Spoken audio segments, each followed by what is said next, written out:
The morning it happened began with the kind of calm you can only find by the water's edge.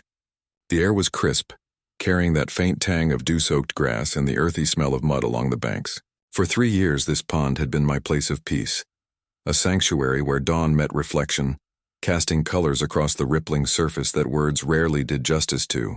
Day after day I'd slip out before the neighborhood fully woke, tackle box under arm, thermos of coffee still steaming, and head down the narrow path. I never expected that morning to change everything. The first thing I noticed wasn't what I saw. It was the smell. A sharp, acrid sting clung to the air, burning my nostrils like industrial cleaner. I froze halfway down the path, uneasy. Normally, the scent out here was a cocktail of fresh water, wet leaves, and that subtle bitterness of algae. This was different, unnatural, a smell that had no business being attached to something I loved. As I stepped closer, the sight met me like a punch to the gut. Fish floated along the surface, dozens of them, maybe more. Bass, bluegill, even a few catfish, all belly up, their glazed eyes staring nowhere, scales catching in the rising sunlight like fragments of broken glass. They drifted together in silent clumps pushed gently by ripples. The water itself looked wrong, streaked with thin blue currents that swirled like someone had poured paint straight into it. I squatted at the edge, careful not to touch the water, heart hammering. I'd spent 2 decades studying freshwater systems, running conservation programs, training guides, and preaching about the importance of balance. This wasn't balance. This was sabotage. It wasn't temperature fluctuation, oxygen depletion, or even a natural algae bloom. No, this was chemical warfare against the ecosystem, plain and simple. Anger welled up, but so did a gnawing fear. Who would do this?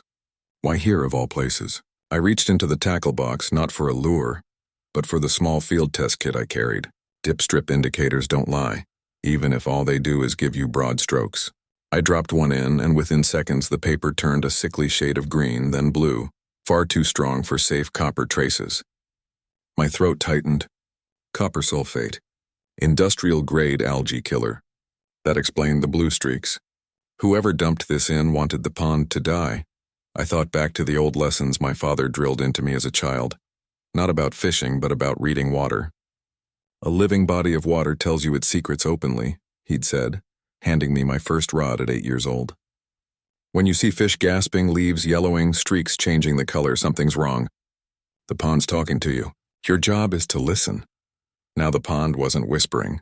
It was screaming, and yet, the fish weren't even the worst part, because when I trudged up the hill to my front porch, still seething, still trying to make sense of the metallic tang in my mouth from breathing too close to the fumes, I found something taped to my door. A crisp piece of paper under the stern letterhead of the Homeowners Association. Violation notice. Fine. $150. Cause. Environmental damage resulting from resident activity. I read it twice, then 3 times, sure I had misunderstood. Environmental damage, me? I was the guy who picked up other people's beer cans when I walked the bank. I was the guy teaching neighborhood kids to throw back undersized fish so populations stayed healthy. I'd never broken so much as a mosquito netting regulation. But here it was, in black and white. Resident Logan Reed is hereby cited for damaging shared property resources.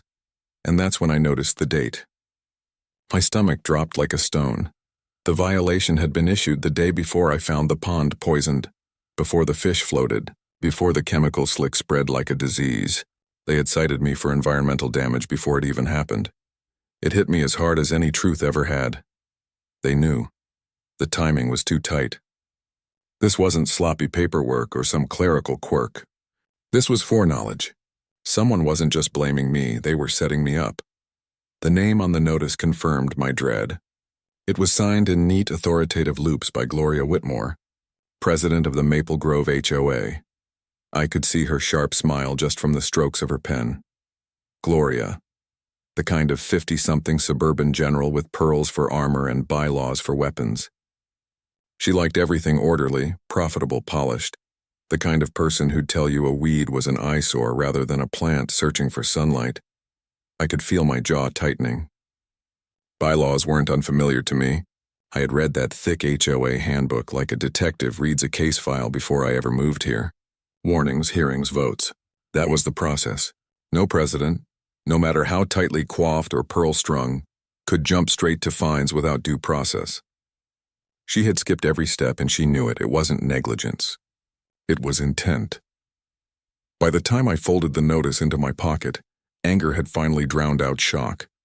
I could feel in my bones this wasn't about fish or even about fishing. Someone had poisoned the pond deliberately and someone wanted me blamed for it. And the central figure in that picture, at least for now, was the woman whose signature stared back at me like frost. Later that morning, as I paced near the pond's edge trying to gather thoughts, I heard the sharp click of heels behind me. Gloria's heels. Even 8 in the morning couldn't catch her disheveled. Her suit was pressed, hair curled, that strange realtor energy radiating like she was always mid-pitch. "Maybe if you didn't spend all your days fishing," she said coolly, gesturing toward the bloated carcasses drifting like tinder bundles, "our pond wouldn't look like a disaster zone." Those words nearly blinded me with rage. "My fishing didn't kill them," I snapped. "I've been doing conservation work for 15 years. Catch and release." Regulations followed. Trash cleaned up. "You think a little rod and line did this?" Her shrug was the kind of dismissive flourish only someone supremely confident or extremely guilty could produce. "All I know is we never had problems before you treated this pond like your personal playground." The contempt. The smug refusal to even acknowledge expertise. And then, like sculpted poison, she added, "Besides, it won't be our concern for much longer. Big changes are coming. Changes that will finally improve our property values." The way she emphasized the word changes as if it was code for something only she fully understood sent a shiver through me. Big changes. Property values. Suddenly the pieces began to hint at an ugly hole. Pipes I'd noticed buried near the eastern bank. Fresh soil displaced like someone had been doing underhanded work at the waterline. Why had I dismissed those observations until now? Looking at the swirling streaks of copper blue stretching across the pond, realization tightened its grip around my spine. Gloria wasn't simply practicing petty harassment. This was systemic. Someone wanted this water sick dead unlivable. Someone wanted it documented that way, to justify something else. I returned home that night, violation notice still burning in my pocket like a loaded gun, and stared at my reflection in the kitchen window. My mind kept replaying the dead fish drifting slowly, silently, like testaments of betrayal. This wasn't the climax of the story. It was only the opening act. And by the time I understood the scale of what was happening, development deals, corporate money, and a conspiracy that reached far beyond a pond's edge, it was already too late to go back to life as it had been. The days after the fish kill felt like walking across glass. Every step cautious, every breath tight in my chest. The neighborhood no longer the safe patch of suburbia I thought I'd bought into. By the second day, I'd already noticed the sideway glances from neighbors, their steps quickening when they passed me. Mrs. Chen, who once sent dumplings over when she had extras, pulled her daughter's hand tighter and ushered her inside when I waved. At first I thought it was coincidence, but by the third time it happened, I realized I wasn't imagining things. The smell from the poisoned pond hadn't even cleared out of the air. Yet somehow the verdict in their eyes already had. Logan Reed was guilty. Not of catching a big fish or ignoring a trash sign, but of environmental vandalism. I felt the invisible trial everywhere. In the brittle silence of mailboxes when I walked by, in the way the family with 2 boys who loved clambering at my tackle box now avoided my gaze completely. The narrative was spreading faster than truth could catch up. Logan Reed, the environmental guy who secretly trashed the environment he loved. The absurdity was enough to make me laugh if it hadn't been so effective. And at the center of it, like a conductor raising her baton and letting gossip be her orchestra, stood Gloria Whitmore. She wasted no time. Within 48 hours of the incident, she called an emergency HOA meeting with less than a day's notice. By law, by our own HOA bylaws, at least 7 days' notice was mandatory for meetings of that type. But rules apparently bent themselves into pretzels when Gloria was tugging their strings. I showed up anyway. The community center was buzzing. Faces turned toward me before I'd even stepped through the doorway. I could feel the weight of their thoughts pressing against my skin. That's him. That's the fisherman. That's the one she told us about. Gloria's assistant, a nervous woman whose gaze usually clung to the floor like moss to stone, blocked me at the entrance to the main discussion area. Her voice shook even as she tried to stand tall. "Mr. Reed, Given the environmental investigation, you'll need to sit in the back, away from the discussion zone. I stared at her, incredulous. That's not how community meetings work. We all get equal access. You don't get to wall me off like some contagious patient. But she stood firm, sweating through the edges of her blouse. It wasn't strength. It was borrowed courage, and I could see Gloria watching from the podium, a smug, satisfied glint in her eyes. Like a queen watching pawns move exactly as she wanted them to. I sat anyway at the back where every whisper carried to me. Where heads turned and lingered, gossip riding lips like smoke. Gloria shuffled papers at the podium. The real estate sheen of her smile sharpened now into something predatory. "We're here," she began, her voice amplified with authority, "because of ongoing environmental damage to our shared water resources. One resident has repeatedly violated property use guidelines and created a hazard for our community." She didn't say my name, but the 30 heads swiveling in my direction didn't need her to. Her words stabbed deeper when she leaned, as if she were reluctant to broach the truth, then declared in that perfect voice of faux concern, "I have information suggesting this same resident may have even staged contamination in our pond to avoid accountability for his destructive activities." The accusation hit so hard, it left me momentarily dizzy.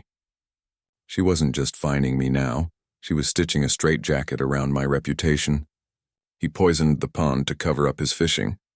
The absurd theater of it all would have been laughable if it weren't swallowing my life whole. The mothers in the room pulled their children closer. Husbands exchanged nervous murmurs. Old couples whispered shameful under their breath. Then she held up a piece of paper like a magician raising her finale card. "This is a pledge," she announced. "A pledge requiring that Mr. Reed forego all fishing activities within our shared waters, immediately and permanently." She made it sound noble, as though she were asking a criminal to swear off old ways, not kneecapping a conservationist who was their best shot at protecting what they had left. The pledge wasn't a simple page, it was 3 paragraphs of legal contortions. I'd had enough dealings with contracts to see immediately what was really buried within. Language referencing necessary development projects and waivers against objections to municipal permits. I wasn't just being silenced. I was being asked to sign away my right to resist whatever bulldozers Gloria was planning to invite. I stood, letting the silence tighten, every eye prickling against me. My voice wavered at first but steadied as anger became anchor. By our HOA bylaws, any fishing restrictions require community vote and environmental impact study. You can't ban me without that process, President or not. Her mask cracked for half a second, just enough for me to see what simmered underneath. Annoyance not at opposition but at exposure. And when she smiled again, it was no longer a smile. It was teeth. "I decide what's best for property values. Improvements are coming, Mr. Reed. Perhaps you'd be happier relocating, somewhere, more suitable for your lifestyle." The word improvements twisted in the air like a nail carrying a coffin lid toward the hammer, and that's when her hubris ripped her camouflage. In the heated din of residents arguing, Gloria leaned toward her assistant, whispering, or thinking she whispered. I was close enough, and the room's fury was loud enough that her voice carried farther than intended. "Make sure the development paperwork is ready by Friday. We'll need contamination documentation for city permits. The timeline is accelerating." The sound made my pulse ice cold. The documents were real. This wasn't imagined paranoia or whispers invented in grief. There was a project riding on this contamination, a deal lubricated by the very chemicals choking our fish. That night, Paul Harris, my neighbor from 3 doors down, confirmed my suspicions without even knowing the breadth of them. Paul was quiet, courteous, a man who'd once been on the HOA board before resigning 6 months prior, muttering something vague about Gloria's leadership style. When the meeting spiraled into chaos and residents railed against each other, Paul alone stood and said the words no one else dared. "We need independent environmental testing before we do anything else." Gloria's face darkened instantly, her veneer of authority cracking into venom. "Your opinion is no longer relevant, Mr. Harris. Perhaps focus on your own home maintenance before interfering." It was the cruelest slip yet, a personal attack at a man respected by many. Whispers shifted, the first hairline fracture in her carefully guided narrative. But as I watched, I realized this wasn't only about silencing me, it was about silencing resistance, period. Paul had stepped slightly into my corner and Gloria's claws found him too. That night, insomnia gripped me. My mind ran like a fast-moving current. Pictures flashing. Pipes carrying water from pond to households.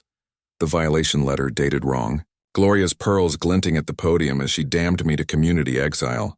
I wandered to the pond's shore, flashlight hovering over slicks of blue, fish already bloating beyond recognition. Standing there, I realized what made this worse than corruption. It was stupidity, because those same pipes carried water not just to me, not just to Paul, but to every single family in our neighborhood. Whoever poisoned the pond hadn't just fouled fishing holes. They'd fouled their own kitchens, their children's cups. The next day confirmed it. Paul called, voice hushed, urgency punching through his usual composure. "Logan, I need to show you something. Meet me at City Hall. There are water maps you should see." His tone carried that gravity of someone who doesn't waste urgency lightly. We bent over municipal blueprints in a dusty office, lines and pipes stretching like veins across paper. His finger dragged from our pond straight into the heart of the community water system. "You see what this means?" he asked grimly. "If contamination's in the pond, it's in all of us. My house, your house, Gloria's house, our kids' schools, all of it." The realization crushed us both into silence. Gloria wasn't just pushing me out. She was gambling with every life connected to those pipes. But was she insane? Would she really risk her own family's water for 50 grand in a development deal? Or was someone larger pulling strings and she was just the puppet in pearls? The questions raged louder than the silence between us as we stared. Two men horrified at lines on paper that painted doom across our neighborhood. That was the moment I knew this wasn't petty. This wasn't about harassment anymore. This was conspiracy, broad and monstrous as contaminated currents. And whatever endgame Gloria was playing would devour all of us if I didn't act. The days that followed felt like living inside a tightening vice. Every morning I woke to the metallic tang of tap water that no amount of coffee grounds could cover. It left a film on my tongue, a sour taste that clung long after swallowing as though the pipes themselves had turned against me. My kitchen, once the safest corner of my house, had become a daily reminder that the contamination wasn't confined to the pond anymore. It was inside my walls, my veins, my thoughts. And while the poison seeped through copper pipes, something just as corrosive bled into the neighborhood: suspicion. Where I'd once been greeted with nods or casual smiles, now curtains twitched at my passing.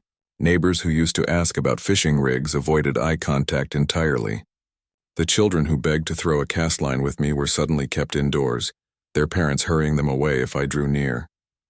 Word had gotten out. Poison builds faster than algae, but gossip spreads faster still. In their eyes, Logan Reed had become the lunatic fisherman who ruined their water, the environmental hypocrite too stubborn to admit fault. Then came the knock at my door, loud enough to rattle the frame. Opening it, I faced a sheriff's deputy and the tidy cruelty of paperwork. Gloria had filed a lawsuit: harassment, trespassing, illegal surveillance of community property. She wasn't only painting me as an environmental criminal. Now I was recast as a stalker lurking in the corners of her pristine, pearl-framed empire. The claim demanded damages and a restraining order barring me from the pond. My pond? I called Jake Morrison, longtime friend and water safety expert, hoping anger would steady my voice. He flipped through the scanned documents I sent him and sighed. "Logan, she's weaponizing procedure. This isn't meant to win. It's meant to bleed you dry. Legal fees, delays, endless motions. You'll run out of money before she runs out of malice." His words landed like stones in my chest. I'd worked entire summers guiding fishing trips to build enough savings for emergencies. But even my best preparation couldn't endure months of Gloria's legal storm. Isolation wasn't only legal. It became social exile. Mrs. Chen, the one who once offered me dumplings with a smile, walked briskly past, her lips pressed so tight they left dents in her cheeks. Parents murmured when I stepped into the grocery store, their carts veering wide around mine. Even Paul, my one ally, confessed he'd started hearing whispers that he was defending me for personal gain, as though loyalty itself had to be bought. His voice was tired, brittle around the edges when he said, "They're coming after both of us now." Guilt by association. The lies sink deeper every day.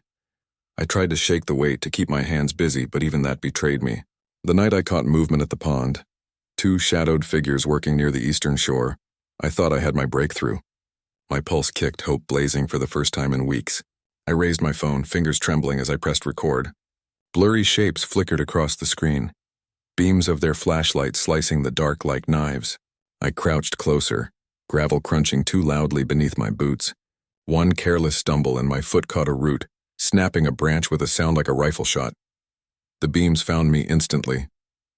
My phone screen went black. The battery had died after 30 seconds of footage that showed nothing usable. Then doors slammed, an engine roared, and the figures fled, their taillights vanishing before I could even catch the license plate.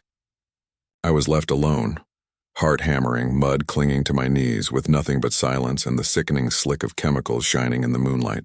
My only evidence gone, my chance wasted.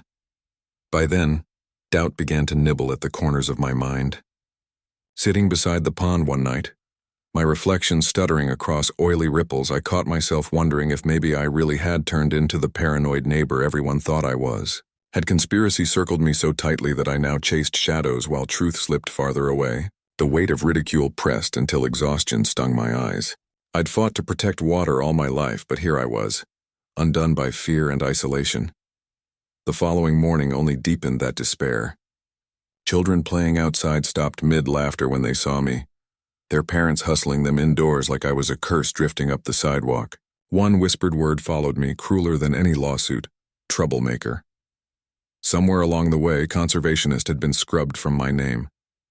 Now I wasn't the man who fished responsibly, who educated about ecosystems, who cleaned plastic from weeds. I was the villain the neighborhood needed to feed its anxiety. As if to carve that label into stone, the water itself turned traitor. I poured a glass in the kitchen and froze as the faint smell of metal licked my nose. One sip was too many. The taste of pennies of rust sharpened into something toxic coated my tongue.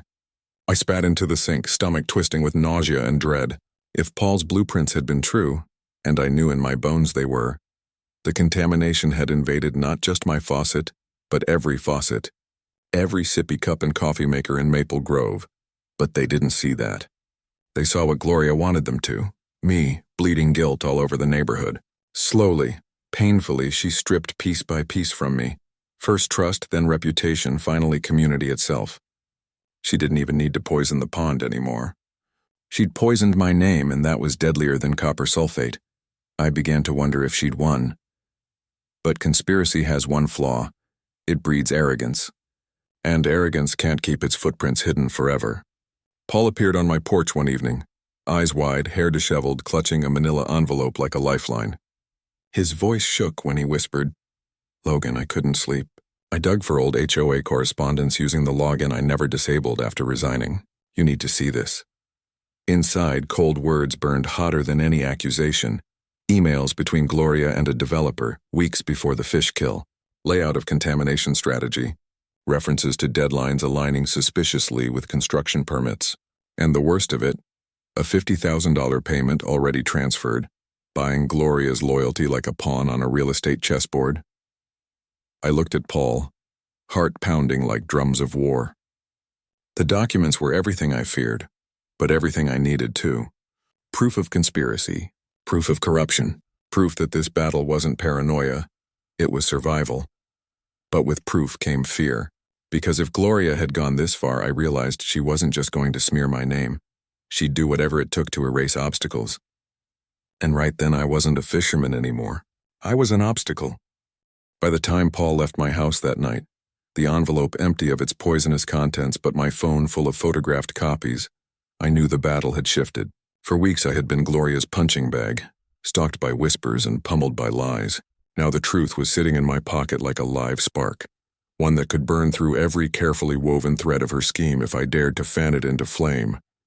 But truth alone was never enough.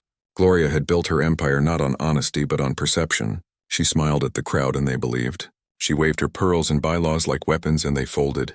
If I simply shouted her emails from a rooftop, she'd drown my voice in words like forgery and misinterpretation. No, if the truth was to shine bright enough to blind, it needed a stage. That's where Jake came in. I called him the following morning, sending him copies of the documents. He went silent longer than I thought a man could. Finally, his voice sharpened. "Logan, you've got the makings of a federal case here. But before you take this to a courtroom, we need the kind of evidence nobody can argue with. Scientific, public, undeniable. His plan was brilliant in its simplicity. Host a community event, a family picnic of all things, with professional water testing done right there in front of everyone. No hushed meetings, no private accusations. Instead, undeniable numbers flashing on screens while children played tag and neighbors chewed sandwiches. If Gloria's power was built on spectacle, then we would turn spectacle into our weapon. The announcement spread faster than I expected. Flyers pinned to notice boards, word slipping to kitchen tables. Family testing day, we called it, some mixture of block party and science fair. Residents showed curiosity, others wary skepticism, but every single one of them wanted to know the truth about the water their children were drinking. That hunger for certainty was our wedge, the tip of the spear. Predictably, Gloria struck back. She called yet another emergency HOA meeting, though this time the walls of her control were already thinning. Residents were restless, parents wary of headaches and upset stomachs their kids had been suffering. Still, she came armed to the podium, her dark hair lacquered into place, suit glittering with authority. Her words cut through the room like a sermon. These rumors, she announced, are the work of a single troublemaker trying to deflect from his own irresponsibility. I urge all of you, don't be swayed by theatrics. Trust professionals, not hobbyists with tackle boxes and grudges. I stood in the back again, fists pressed to my thighs to stop them shaking. My instinct was to shout, to shove the envelope of emails into the air like lightning bolts. But I knew it was too soon. Let her build her case. The fall would be harder. Saturday dawned bright, cruel in its beauty, like God himself had chosen to spotlight our performance. Families arrived balancing picnic baskets, folding chairs clattering across asphalt. Even laughter rippled between some groups, though always edged with tension. I stood near the pond early, watching, uneasy, feeling both judge and prisoner waiting for my trial. Then Jake's van arrived. His team unloaded equipment that looked half spaceship, half laboratory.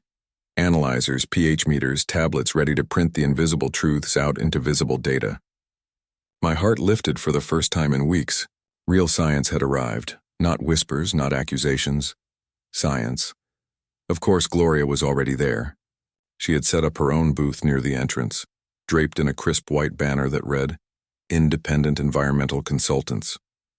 Her people unfolded neat clipboards, donned smart vests, and passed out water testing fact sheets that smelled of corporate spin. She'd bought her own experts, just like she'd bought her silence all along. I should have seen the sabotage coming. One of her consultants marched over to Jake, flashing what looked like an official badge. We need confirmation of your authorization to test municipal water sources. Liability is at stake. The voice dripped with bureaucratic menace. Residents looked nervous, shifting anxiously. Jake, calm as a surgeon, handed over certification documents, his answers clipped but firm. Still, the distraction ate almost an hour before real testing could begin. When at last it did, silence fell around the tables. Families formed half-moons to watch, their children tugging at their sleeves, unaware of the stakes. Jake's team worked with clinical precision. Bottles dipped, samples run through analyzers, screens mapping the invisible contents of our poisoned pond into colors and numbers. 30 minutes in, preliminary results flashed faintly across Jake's tablet. His brow furrowed.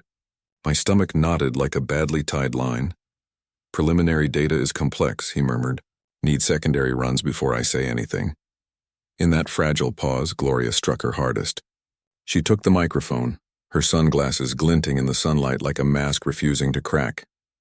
Before this circus distracts you with half-baked numbers, she said, I think the community deserves the truth about Mr. Reed. I knew what was coming before she unveiled it. The screen projected security footage of me entering the community center late at night. To her audience, it was incriminating. To me, it was a desperate gambit. Her voice purred with triumph as she described my snooping, my vandalism of community property, painting me like a prowler rather than a desperate man smelling corruption. Whispers rose around me, cutting deep, and for a moment despair tried to crawl back into my throat. Then Jake's voice thundered over the speakers. With respect, President Whitmore, our analysis tells a very different story. The crowd stilled. He lifted his tablet, numbers blazing across the screen. Copper sulfate levels are 15 times above EPA safety standards. Toxic metals, lead, mercury, also far beyond acceptable limits for human consumption. Gasps. Parents pulling children closer. Even a few muttered curses, Jake didn't falter. And based on chemical signatures, this contamination is not natural. It was introduced deliberately, using industrial quantities only accessible to licensed water treatment services. Make no mistake, this is targeted poisoning. That word, poisoning, shattered Gloria's defense more powerfully than any accusation I could make. Her consultants scrambled, trying to spin, claiming methodology flaws, blaming environmental seasonal variation. But doubt now ate at them instead of me. That's when Paul stepped forward, voice stronger than I'd ever heard it. He held up a sheaf of paper, copies of the emails. "And here's your why," he said, handing them to a paralegal neighbor whose sharp eyes verified authenticity aloud.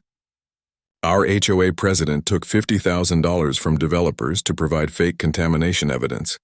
You were poisoned not by chance but by greed."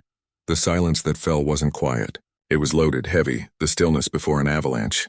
Parents looked at their children, neighbors looked at each other, and then 30 pairs of eyes turned like rifle sights upon Gloria. The air shifted from uncertainty into rage. Shouts followed. Demands for resignation, calls for the EPA, promises of lawsuits. Gloria's consultants packed up hurriedly, their smug neutrality now branded complicity. Phones filmed every second, the evidence now doubled, tripled, a web she couldn't slash apart. Gloria's mask cracked then. Truly cracked. Her voice, once so slick, now shook with desperation. "This is all a fabrication. He's the liar. He contaminated the pond himself." She pointed at me, trembling fingers like daggers, but the crowd no longer followed her gesture. They saw through it at last, their faith in Pearl's posture and falsified charisma broken. Jake's words echoed like scripture. Science doesn't lie. I felt the truth unfurling around me, a vindication I hadn't dared hope for weeks before. Yet beneath it, one question lingered, chilling me even in triumph. Gloria had been so confident, so arrogant, and still she had acted like she held a card we hadn't yet seen. What was her last play? If this was the turning point, it wasn't the ending. Something darker still lay waiting just beyond the horizon of our victory. And as families argued in the grass and phones called federal authorities, I looked to the pond, its surface still streaked blue, the fish still rotting beneath, to remind myself that truth may surface, but poison lingers far longer. The air at the pond that afternoon carried the sharp scent of panic, a strange mixture of barbecue smoke from abandoned picnic grills and the coppery tang of poisoned water. Families who had once come here to relax now stood in clusters, voices trembling between outrage and fear, their eyes hard and focused on Gloria. For weeks she had held the leash of the community through careful charm, but now that leash had snapped. She stood alone, pearls trembling against her collarbone, eyes darting like a trapped animal. It was at that precise breaking point that the cavalry arrived. 2 black SUVs rolled into the parking lot, emblazoned with the insignia of the Environmental Protection Agency. Doors swung open and agents stepped out with expressions carved from stone.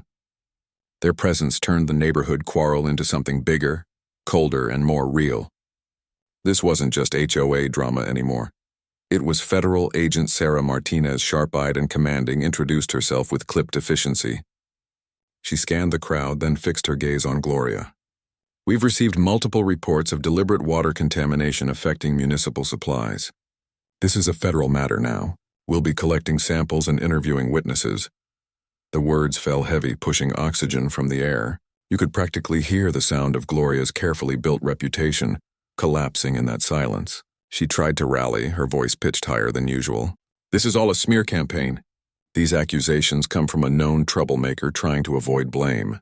Look at him, Logan Reed. He broke laws. But her protests wilted under Agent Martinez's gaze. No pearls, no perfected smile could pierce the authority of a federal badge. Martinez spoke again, her voice firm as iron. "Ma'am, deliberate contamination of public water carries penalties up to 10 years in prison and fines of $100,000. If you choose to continue interrupting, you may want to be more cautious with your words." The whole community inhaled at once. Prison, fines, federal charges. You could almost hear the word prison scrape across Gloria's nerves. Her face blanched, her grip on her papers faltering. For all her bravado, fear finally cracked through the facade. As the agents began their formal process, residents, fueled by weeks of pent-up frustration, started scribbling names onto a petition Mrs. Chen had produced. This wasn't just righteous anger anymore, it was coordinated outrage. A lawyer in the crowd explained quietly to families that they had grounds for a class action lawsuit: medical expenses for sick children, property devaluation, punitive damages for corruption. The dollar figures murmured among them weren't small. Gloria hadn't just jeopardized their water, she had jeopardized their wallets, reputations, and safety. Her empire of property values was collapsing beneath the very crowd she once commanded like pawns. But then came the moment that seared itself into memory. Gloria, in full desperation, decided to gamble on theater one last time. As the EPA prepared test stations at the edge of the pond, she broke from the crowd, muttering, shoving past her assistant. "I'll prove it," she hissed, striding toward the ornamental fountain connected to the system. "I'll show you all this water is safe." Before anyone could stop her, she cupped her hands into the fountain and drank. The sight froze everyone in place. She gulped greedily, defiantly, the poisoned water running down her chin. "See?" she cried, eyes flashing with wildness. "It's fine. You're all being manipulated." But it wasn't fine. Within minutes, her complexion shifted, pale at first, then tinged green as her stomach clenched visibly. Her knees buckled, her body convulsing in front of everyone. The same poison she had wielded against us now ravaged her own system. Poetic justice unfolding in agonizing real time. Gasps turned to horrified silence as some residents stepped forward, while others turned away, unable to watch. Paramedics rushed in, summoned by trembling hands on cell phones. As they bent over her, Mrs. Chen's voice cracked from somewhere in the crowd. "Now she knows how my daughter felt." The weight of her words sat like lead in the air, pain sharpened into anger. Parents nodded grimly, their compassion for Gloria extinguished. Sympathy was no longer possible. She had earned the venom that now coursed through her body. Gloria was loaded into an ambulance, her face slack with sickness. But her exit didn't end the reckoning. Agent Martinez stood before us, clipboard in hand, voice patient but unyielding. "She will face medical treatment, yes. But be assured, she will also face immediate removal from this position and full criminal prosecution under federal law. Her career as an HOA president is finished. We recommend every resident cooperate in providing documentation of her actions." The crowd didn't cheer. It didn't need to. The silence itself was its victory. That night, the neighborhood voted unanimously to install Paul Harris as interim HOA president. His first decision: pass emergency bylaws requiring environmental impact studies for any major project, and mandatory transparency for official violations. "This is how it should have been from the beginning," he told us, voice carrying an authenticity strong enough to begin healing at least some wounds. For the first time in weeks, applause rang genuine and proud. 2 weeks later, news crews lined the pond, heavy cameras glinting under the restored sunlight. The story had already spread through the city. Local HOA president faces federal environmental charges. Gloria had formally pled guilty to avoid trial, agreeing to restitution for hospital bills, water cleanup, and community damages. She was stripped of credentials, banned from serving on any HOA nationwide, fined $50,000, the very bribe she had once taken, and sentenced to 2 years probation. Bankruptcy would soon follow. As I watched her old house sold off at auction, weeds creeping across the yard, I thought about irony. She'd wanted higher property values, a neighborhood gleaming with improvement. Instead, her name had become dirt, poison, ash. Property values recovered not because of her, but in spite of her, because the pond and the people had survived her. I stood at the water's edge one dawn not long after, watching restoration crews work their slow miracles. Pumps filtered toxins, aerators bubbled life back into water, and already the faint flicker of minnows returned beneath the surface. The air smelled fresher, softer, no longer stung with bitterness. I cast my line in, more symbolism than necessity. The ripple echoed like a closing chapter, peaceful at last. The pond's reflection no longer carried blue streaks, only the honest glow of the rising sun. In that reflection, I saw a survivor, not just of poison, not just of conspiracy, but of doubt. My doubt, my neighbor's doubt. They had believed the lie, but the truth, heavy and patient, had risen like it always does. Maybe that's what the water had been telling me all along. You can try to bury the truth, but eventually, it floats.